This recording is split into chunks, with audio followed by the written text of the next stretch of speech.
Brought to you by DK Audio.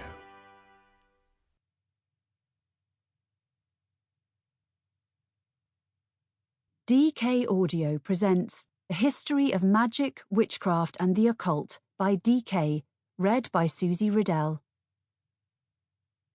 Forward.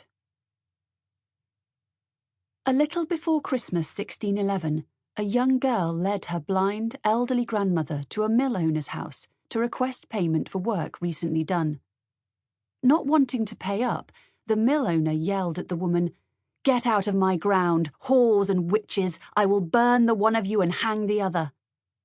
The elder woman wanted revenge, and she knew how to get it. "The speediest way," she later said, "to take a man's life by witchcraft is to make a picture of clay like unto the shape of the person whom they mean to kill. Prick it with a thorn or pin to cause pain, burn the clay figure, and thereupon by that means the body shall die."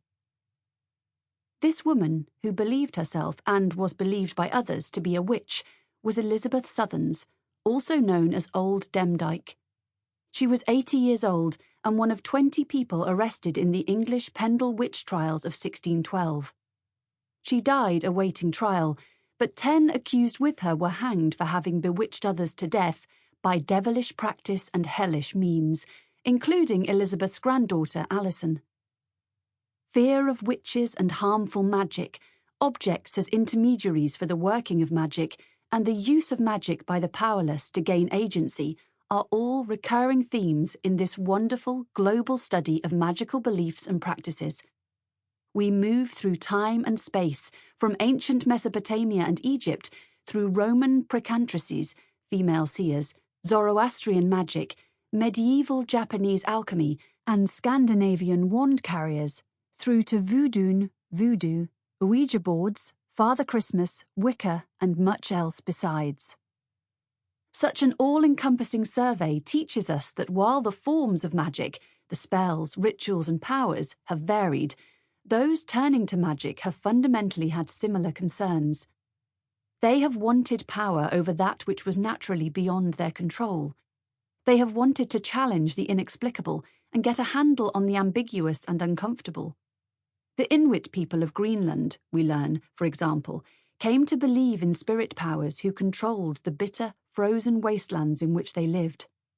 Magic promises to help with daily tasks that easily go wrong, control weather that destroys crops, and bring solace to the infertile or the sick. This means that there has always been a role for those who believe they can mediate with spirits, ward off evil, and stand on the threshold between the seen world of humans and the unseen realms of the spiritual.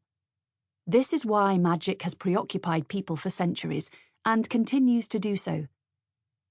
I am especially struck by the vast number of ways in which humans have always tried to grapple with something over which we have zero control, that we live in linear time and do not know the future.